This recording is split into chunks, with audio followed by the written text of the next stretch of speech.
Hey everyone, Cinephile Mike here. Happy Friday if you are joining me on posting day. Welcome to Oscar Rewind 2024 edition, day 40.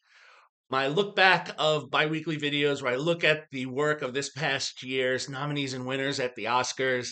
As always, the spoiler free review will also talk about the critical response, the box office information, and any awards season journey that the film may have had. Before I dive into that, small soapbox moment. Hopefully, everyone is getting out to their local theater or their big chain to check out some films this summer.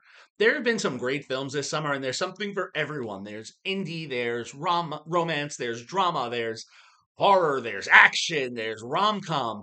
Everything is available right now. We want to make sure we're supporting our theaters. We don't want to see movie theaters go the way that physical media seems to be, where you can't even walk into a store anymore to buy Blu-rays, DVDs, or CDs. So please remember to go out and enjoy the experience. That's what brings a lot of us together. We don't want to lose that. Okay, soapbox moment done. So we're back with another indie film today. For day 40, I am talking about IFC Films' Price Check. Written and directed by Michael Walker, the film was released in the fall of 2012 with a small box office take, which sadly is the case for indie films. Price Check shows only a domestic and worldwide box office take with no international numbers, totaling only $7,413. Critically, this film also has a divide. And usually we see this with the films. And when I've done it this season, usually the critical score is lower than the audience score, but this one is the reverse. Based on a collection of 21 reviews, the film sits with a critical rating of 62% and a 30% audience score culled from over 2,500 ratings on Rotten Tomatoes. And now, as is the custom of our people, why does Michael Walker's Little Indie land on Oscar Rewind this season? Well, it is for this film's editor, Jennifer Lame. Lame celebrated her first Oscar nomination and win this past season for editing Christopher Nolan's opus Oppenheimer. Not a small feat given the scope of that project. Her work also touts editing several other films that were Oscar nominated or winning, such as Tenet, Marriage Story, and Manchester by the Sea.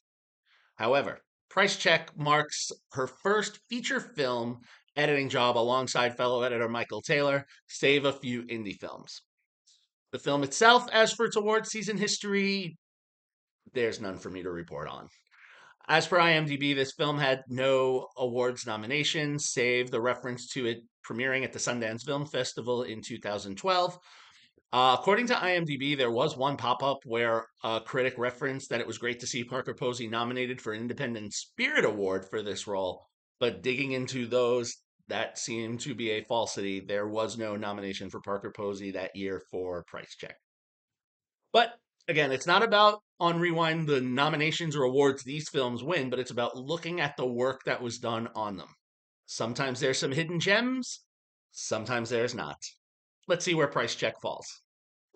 Price Check takes place on Long Island, New York, at the pricing offices of Wolski's, a failing supermarket chain. Former music exec Pete Cozy, played by Eric Mabius, left that work to focus on his family, wife Sarah, played by Annie Parise, and their roughly 5-year-old son, Henry.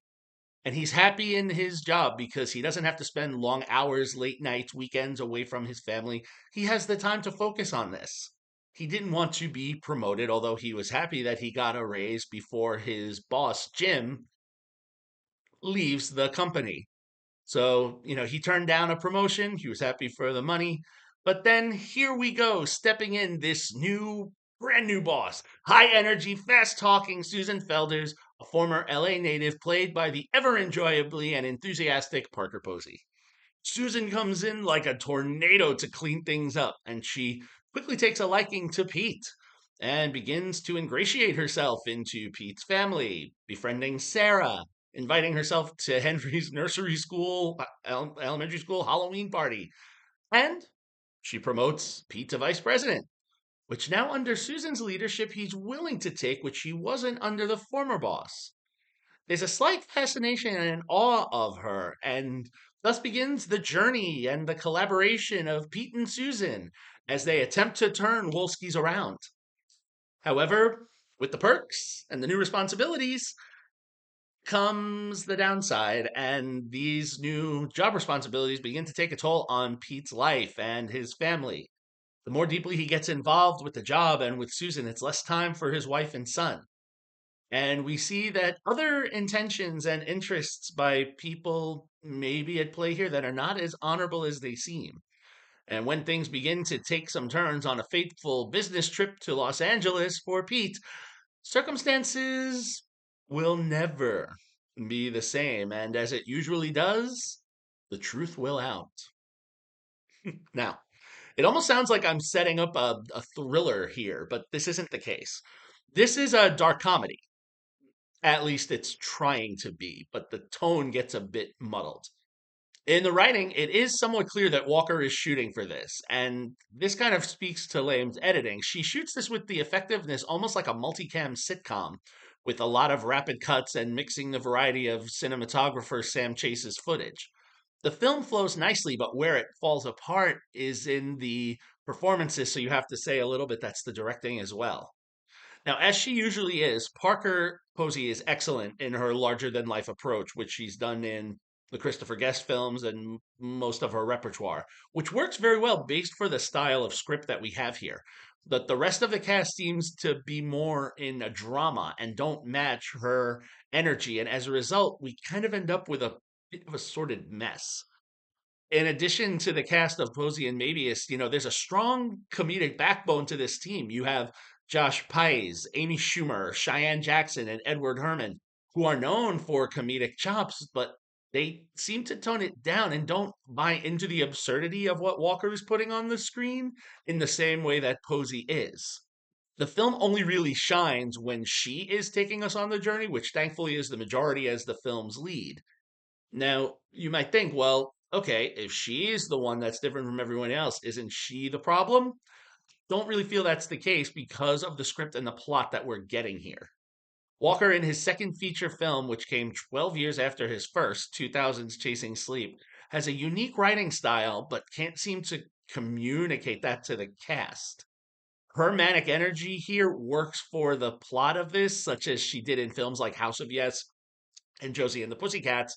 And there was an opportunity for this film to be, one of those broad dark comedies, kind of like 1999's Office Space or 2005's Waiting, but it doesn't quite get there. It misses the comic landing, which unfortunately does the film a disservice because it attempts to raise some interesting questions about corporate America and, sense of loyalty and deception.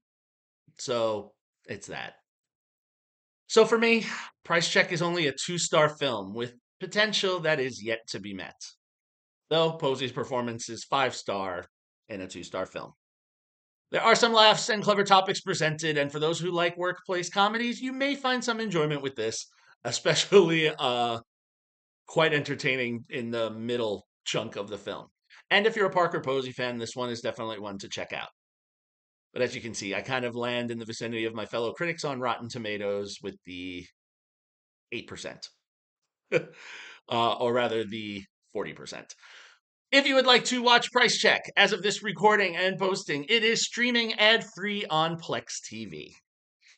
I hope everyone is enjoying Rewind and discovering a new favorite or rediscovering an old one. As always, you can follow me, Cinephile Mike, on all social media platforms and on Letterboxd. Spread the word if you like what you're hearing here. You can check out my website, cinephilemike.com, for additional exclusive print reviews of all the summer releases coming this Sunday. It's the big one, the one that we've been waiting for all summer, Deadpool and Wolverine. Happy watching, everyone, and until next time, this is Cinephile Mike saying take a break and watch something new.